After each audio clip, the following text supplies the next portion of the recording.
Барлықтарыңызға сәлем достар, сіздермен бірге Омега арнасы. Бүгін біз сіздермен қалай ақылды болу, яғни есте сақтау қабілетін қалай жақсарту туралы айтатын боламыз. Бірақ видео басталмас бұрын арнаға тіркеліп, лайк басып кетулеріңізді сұраймыз. Ол сіз үшін оңай, мен үшін мотивация. Олай болса, кеттік. Корея дәрігерлерінің дәлелдеуінше, операция жасаудың көмегімен ақымақтың өзін данышпан етіп шығаруға болады.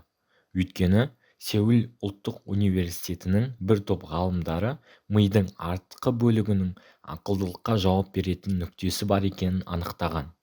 Ол үшін Ли Кун Хо бастаған ғалымдар 16-18 жас аралығындағы 25 талантты баланың және де 25 қарапайым баланың миын магниттік резонанс томографиясынан өткізген, яғни МРТ көмегімен бақылауға алады. Оларға түрлі есептер шығартып, ой еңбегін талап ететін тапсырмалар береді. Сонда анықталғаны, ақылды балалардың шүйде тұсындағы ми бөлігі белсенді түрде жұмыс істейді. Ал қарапайым балалардың ми бөлігі ұйықтап жатқан. Осыны зерттей келе, ғалымдар мидың қатты жұмыс істеуі ондағы нейрондардың көбірек болуында дейді. Демек, кез келген адамды данышпан етіп шығару үшін оның ми бөлігінің осы тұсындағы нейрондардың белсенділігін арттыру қажет. Ғалымдар осы сәулелендіру жолмен немесе нейрондардың импульсын арттыра түсетін операция жасау арқылы жүзеге асыруға болатынын айтты.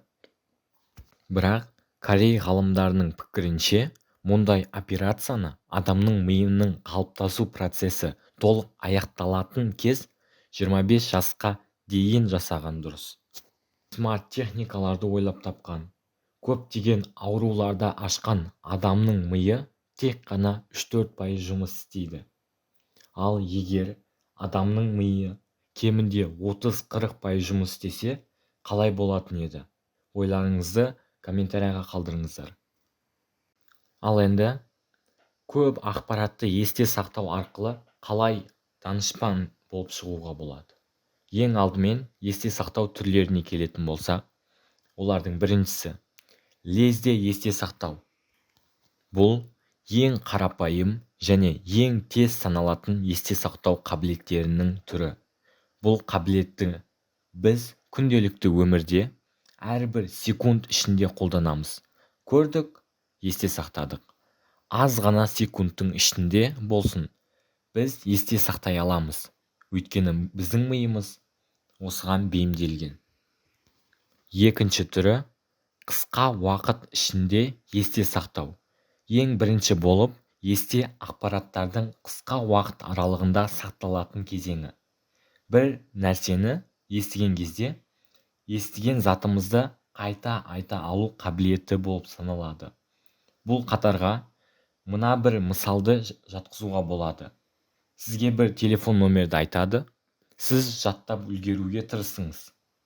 Және 1-2 саннан қателесіп кетсеңіз де, сіз қысқа уақыт ішінде есте сақтай аласыз.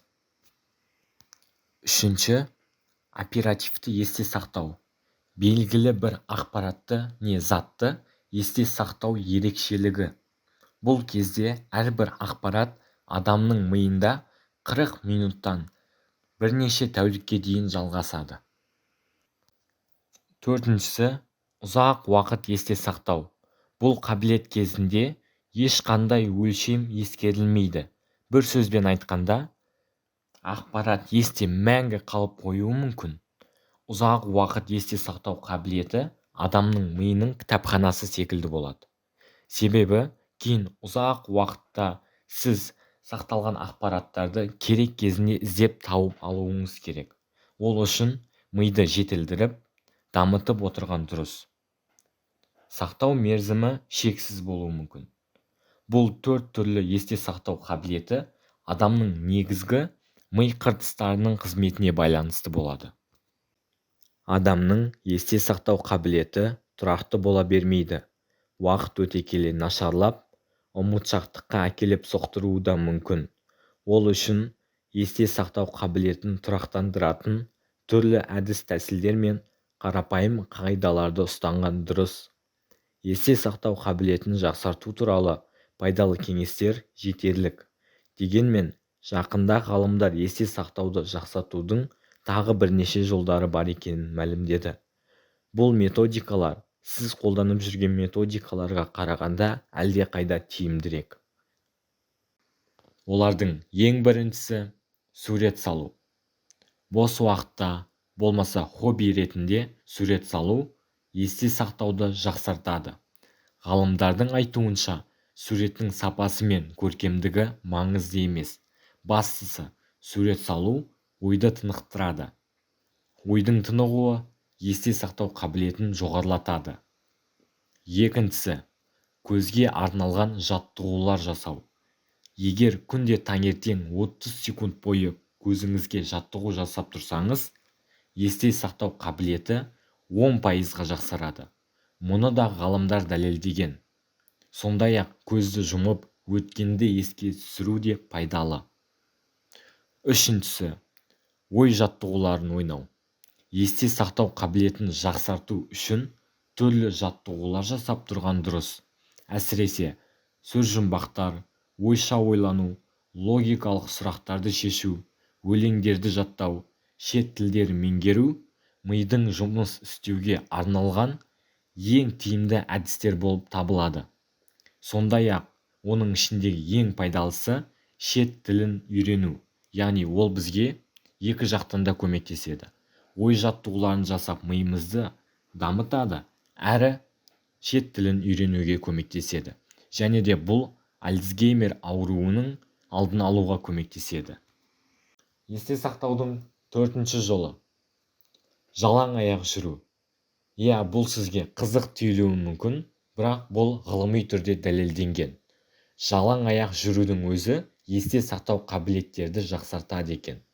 Ғалымдардың айтуы бойынша, белгілі бір адам, яғни мысалы сіз, жалаң аяқ жүретін болсаңыз, айналаңызды қарап, бақылап жүресіз. Өйткені аяғыңызды жарақаттап алмауыңыз керек. Мұндай сәтте мида белгілі бір қызмет атқарады. Ол қызметтер есте сақтауды жақсартуға көмектеседі. Есте сақтаудың бесінші жолы. Бұл методиканы сіздер күнделікті өмірде қолданып жүрсіздер. Яғни жұмыста, университетте, сабақта. Бұл методиканы сіздер қолданасыздар. Ол тек қана жазу. Бүгінде қолмен жазу қалып барады. Көбіміз клавиатура көмегімен жұмыс жасап жүреміз. Дегенмен, есте сақтау қабілетіңізді жақсарту үшін бір уақыт қолыңызға қалам алып, жазып тұру керек. Мұның да көп көмегі бар. Есте сақтаудың алтыншы жолы. Салмағы ауыр заттарды көтеру. Жаңа зерттеулер дәлелдегендей, жаттығу кезінде салмағы ауыр кір тастарын көтеру де есте сақтаудың 20%-ға жақсартады екен. Бұл дегеніміз көзге жаттығу жасаудан 10%-ға жоғары. Яғни сіздер жай ғана спортпен айналысу арқылы есте сақтау қабілеттеріңізді жақсарта аласыздар. Есте сақтаудың жетінші жолы. Ол биікке өрмелеу. Шыңға шығу мен ағашқа өрмелеу де есте сақтау қабілеті үшін пайдалы. Себебі тепе-теңдікті сақтау арқылы жад жұмысы жақсара түседі. Осы аталған 7 методиканы қорыта келе, бір сөзбен айтқанда, миды үнемі жұмыс істетіп тұруыңыз қажет. Есте сақтау қабілеті сол арқылы жақсара береді. Сол себепті миды үнемі дамытып, оны жетілдіріп отырыңыз. Және де айта кететін жайт, бұл методикалар тек қана тыңдап қоймай, бір жерге, дәптерге немесе өзіңіздің блокнотыңызға жазып алып, міндетті түрде бұл методикаларды қолданыңыз. Бұл сізге есте сақтау қабілетін арттырып, ақылды адам болуға көмектеседі. Олай болса, достар, видеоның соңына да келіп жеттік. Видео қызықты болған болса, лайк басып, арнаға подписка жасап кетулеріңізді сұраймын. Сіздермен бірге болған Омега арнасы.